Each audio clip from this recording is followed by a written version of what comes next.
Olá, seja bem-vindo a mais uma quarta do conhecimento. Eu hoje vim trazer aqui para você uma aula fantástica, uma aula sobre uma placa Samsung, sobre um componente específico que tem em algumas placas da Samsung, que vale muito a pena você estudar ele e entender, porque tem muita gente aí batendo cabeça porque não entende como funciona esse componente. Eu quero poder te ajudar aqui nessa aula fantástica que eu já estou aqui preparando para você. Antes da gente começar, não posso deixar de pedir para você já dar aquele like, para você dar aquela força aqui para o canal. E se você é novo, eu me chamo Gabriel Lima, você está no canal Mundo Inverter e toda quarta-feira às 19 horas eu estou sempre aqui para trazer mais uma aula sensacional, mais uma quarta do conhecimento.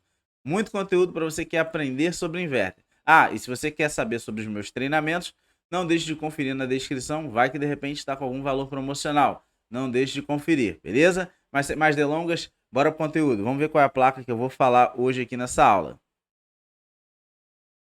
A placa que eu tenho aqui para mostrar para você é uma placa de uma condensadora. Isso aqui é uma placa de uma unidade externa da Samsung. Samsung 9, 12 mil BTUs pode usar esse componente aqui, essa placa aqui. É uma placa relativamente nova, porém essa placa aqui ela tem algumas características únicas que a gente não encontra em nenhuma outra placa. A começar a falar desse componente aqui. Esse componente aqui, à primeira vista, você pode olhar e achar que é um IPM comum, um IPM utilizado assim como qualquer um outro nas placas eletrônicas. Porém, ele tem uma característica única que eu vou explicar aqui nessa aula. E também nessa aula eu vou mostrar aqui os testes que dá para você fazer nesse componente, para você identificar alguns problemas. Claro que para você que está começando e quer desvendar as placas eletrônicas, você precisa começar aprendendo a ler datasheet, principalmente fazer análise, porque é muito importante você analisar datasheet. E para isso, vamos abrir aqui o datasheet na tela. Como você pode ver, esse é o datasheet desse componente, que parece somente um IPM comum, mas não é. Eu vou mostrar para você aqui nessa aula. Então podemos ver aqui que nós temos o componente fisicamente, como você pode ver aí. E aí você pode traduzir aqui a descrição do que é esse componente. Mas se você observar, você vai ver que aqui ó, já tem PFC embutido nesse componente. Então esse componente ele já tem o circuito do IPM e o circuito do PFC, pelo menos a parte do IGBT já está interno nesse componente.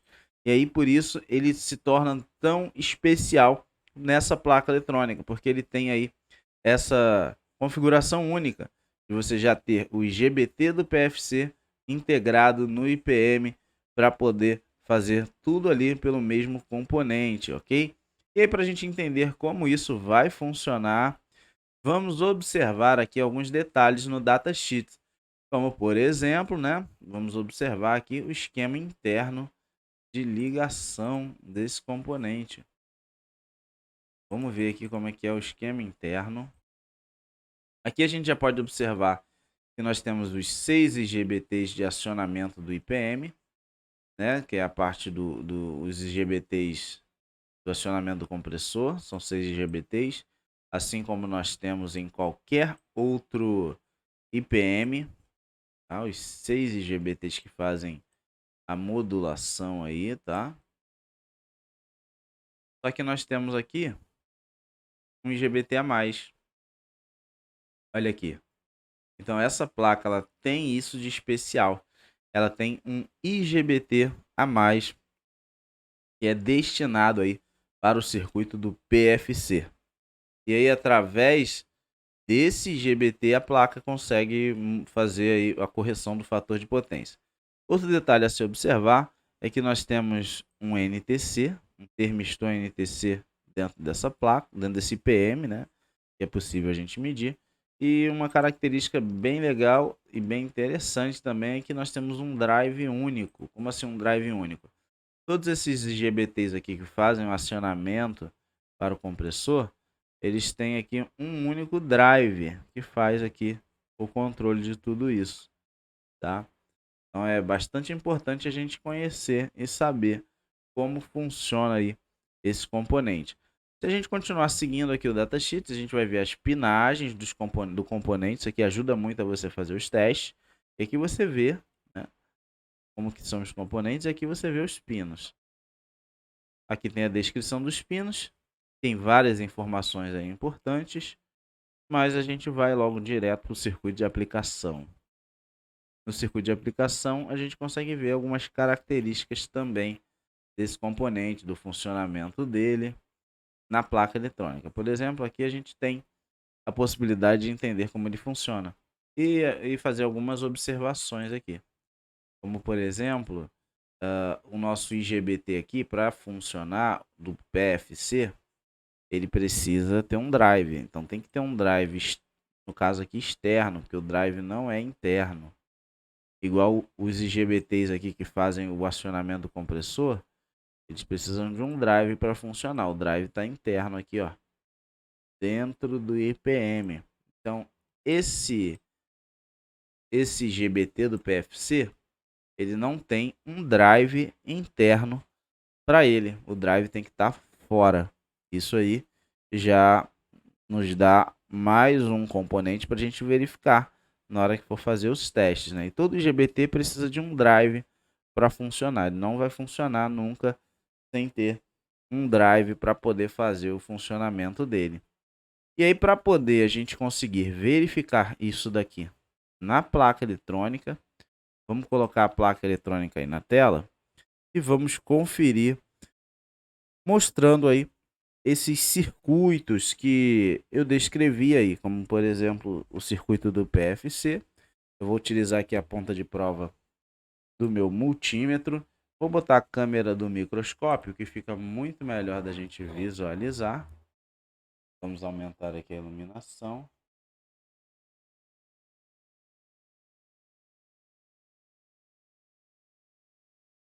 E ajustar aqui o nosso foco.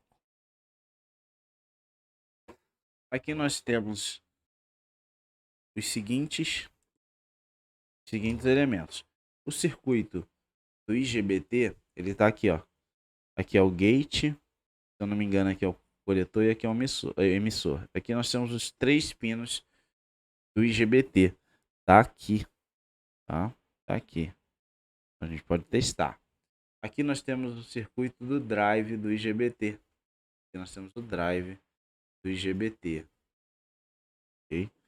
E aqui nós temos a parte da bobina, né? Do reator, que vai conectado aqui. Então esse IGBT é possível a gente testar ele com um multímetro. Então com um multímetro, na escala de diodo, a gente pode fazer alguns testes, né? Posso, por exemplo, usar aqui o multímetro. Tá? Posso usar aqui o multímetro na escala de diodo e verificar se esse IGBT que está aqui, deixa eu chegar bem de perto aqui para não conseguir ver, mas é possível testar aqui, ó, o IGBT, escala de diodo, é claro, né? Olha aí, como ele está na placa, ele vai dar uma leitura tendendo ao infinito, né? Subindo, subindo, subindo, depois tendendo ao infinito. Isso é sempre normal, porque está na placa. Vamos medir os 3 terminais, deu esse valor bem alto aí, de milivolts de queda de tensão. Invertendo as a gente também encontra um valor de queda de tensão tendendo a ficar muito alto. Se esses valores aqui eles apresentam um valor muito baixo ou zero, indica que tem um curto-circuito nesse componente, tá? Então aqui a gente tem aí uma leitura bem elevada da queda de tensão em cima desses componentes aí. Mas tem que tomar um pouco de cuidado, porque o problema pode talvez não ser aqui, mas ser no drive que nós temos aqui em cima, que é o drive do IGBT. Se a gente for conferir esse componente aí aqui no microscópio, a gente vai encontrar aqui, ó, olha aí, o drive do IGBT localizado aqui. É esse drive que recebe comando do microcontrolador, que está aqui, tá? para fazer o acionamento do IGBT do PFC que está aqui. Então nós temos todo um circuito aqui que deve ser verificado se apresentar qualquer problema aqui nesse IGBT, ok? Outro detalhe, né, bastante importante, é o circuito de acionamento do compressor. Aqui nós temos os terminais aqui que levam até o compressor, que são esses aqui, ou seja, a saída do IPM para o compressor. Nós temos a alimentação, uma aqui e outra aqui, né? Positivo e negativo, ok? Então nós temos aqui o circuito de alimentação do IPM, positivo 310 volts, negativo GND, né? Ground. E aqui nós temos as saídas, o VW. E também você pode fazer o teste normal, como você faz em qualquer tipo de IPM. E assim poder identificar possíveis problemas aí na parte do acionamento. Uma dica bastante importante, esses modelos de IPM, eles são muito frágeis. Muito cuidado na hora de você fazer qualquer teste, qualquer superaquecimento desse componente, ele vai pro saco, ele vai dar problema, tá? Então muito cuidado nisso, muito cuidado na hora de fazer aí esse procedimento aí de teste, né? Não deixe funcionar sem o dissipador aqui, ok? Então aqui nós já conhecemos esse IPM que tem aí essa característica única aí de ter um PFC, um IGBT aqui dentro, ok? E a gente pode, com o circuito de aplicação, verificar como esse componente funciona no circuito, né? Observando aí as ligações, a gente consegue identificar. A gente vou fazer uma análise rápida aqui para exemplificar para vocês os testes. Por exemplo, nós temos aqui os 6 sinais que o microcontrolador gera para poder fazer a modulação desse IPM. Você já tem a numeração dos pinos aqui para testar. Uma dica, esses valores aqui eles têm que ser todos iguais. Então você vai procurar aqui, ó, 7, 8, 9, 10, 11, 12. 7, 8, 9, 10, 11, 12. Como assim todos iguais? Vou explicar. Vamos agora lá na pinagem. Eu vou explicar o que seria valores todos iguais na hora do teste aqui. Ó, 7, 8, aqui ó, 7, 8, 9, 10, 11, 12. Tá? Quando a gente vai fazer o teste, você pode usar um método de comparação de um pino com o outro. E aí para isso você pode fazer assim, né? Vamos pegar aqui o IPM. A gente bota o multímetro aí, ou na escala de diodo, ou na escala de resistência. No caso aqui eu vou botar o meu na escala de resistência, tá? Aqui na escala de resistência. Vou botar a ponta de prova preta no negativo.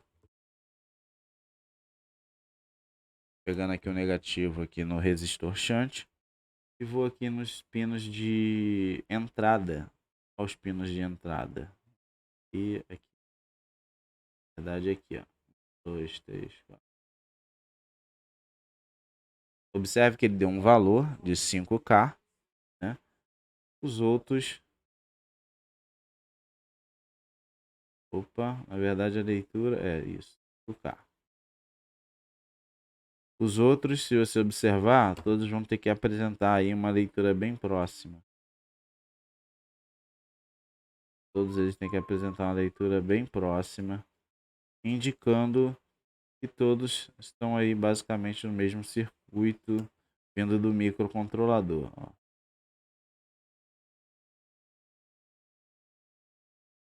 2, 3, 4,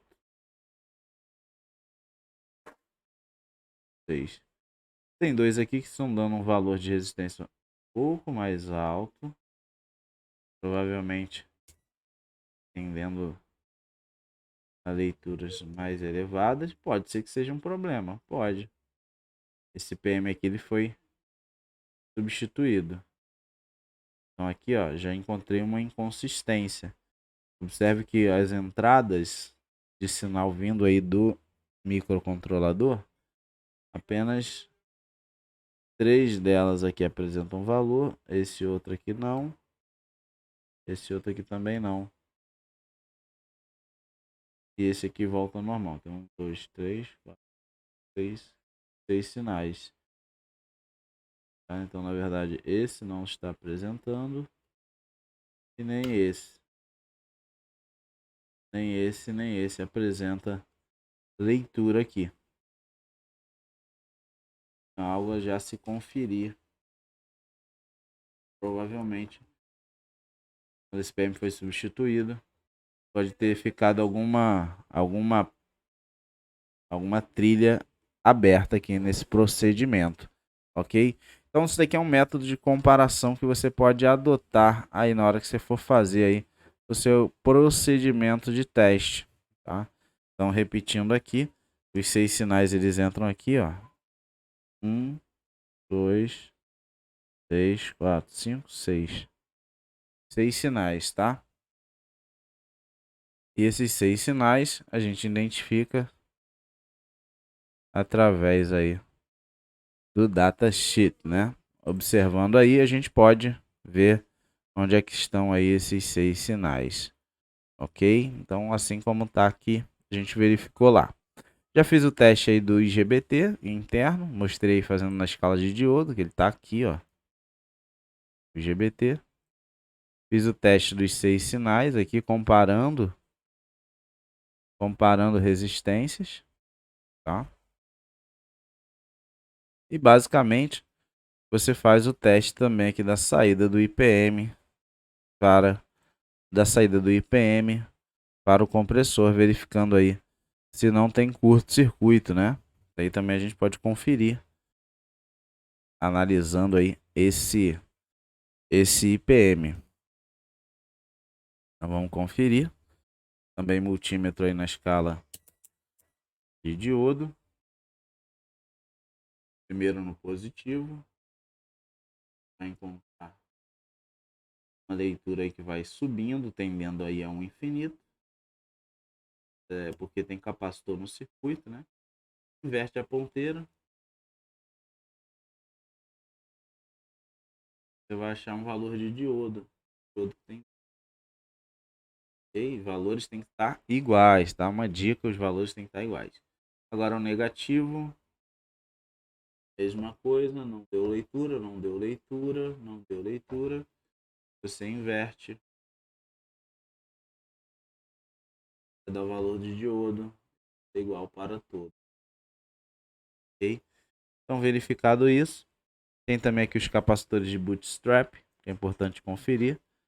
Pode ser aqui com o capacímetro. Vale a pena você conferir, que impede também o IPM de funcionar. Então, vamos ver se a gente consegue obter alguma leitura. 50 microfarads, ele é de 47. Está na placa, né? Então ele sofre influências. Vamos ver, 51. Então os capacitores de bootstrap, pelo menos 2 ali apresentaram leituras, bem próximo da real, né? 51. Então também são componentes que vale a pena você conferir. E aí fechamos o ciclo de testes a se fazer nesse IPM aí da Samsung, que conta já com o circuito de PFC. Beleza? Então, pessoal, essa foi uma aula que eu trouxe aí para você, uma aula bem rápida. Peço já de antemão desculpa que hoje eu tô um pouco gripado, né? E aí acabou tendo que não vou deixar de fazer a aula para vocês por causa disso, né? Então, mesmo assim gripado, eu vim aqui e fiz essa aula e já peço para você, se você gostou, já dá aquele like aí, porque com certeza se você pegar qualquer placa dessa aqui agora que tenha esse PM, você já vai entender, já vai saber como funciona, tá bom? Beleza? Ah, eu esqueci de falar qual é o código desse PM se você precisar, tá? Esse daqui é o, vamos lá, IFCM 15S60, tá? Vou botar na tela aí para que você possa conferir também. Deixa eu ver se eu consigo pegar aí. Ah, não devo conseguir. Deixa eu ver com o microscópio. Talvez que com o microscópio eu consiga. Agora foi. Tá vendo aqui? IFCM15S60. Fica aí a dica desse IPM aí. Você consegue também facilmente baixar esse datasheet, assim como eu baixei, e consegue fazer as suas análises e identificar aí problema na sua placa. É muito comum esse IPM dar problema, tá bom? Então é isso. Espero que você tenha gostado dessa aula. Um forte abraço para você. Não esquece de dar aquele like. E a gente se encontra na próxima aula, na próxima quarta do conhecimento. Um abraço. Tchau, tchau.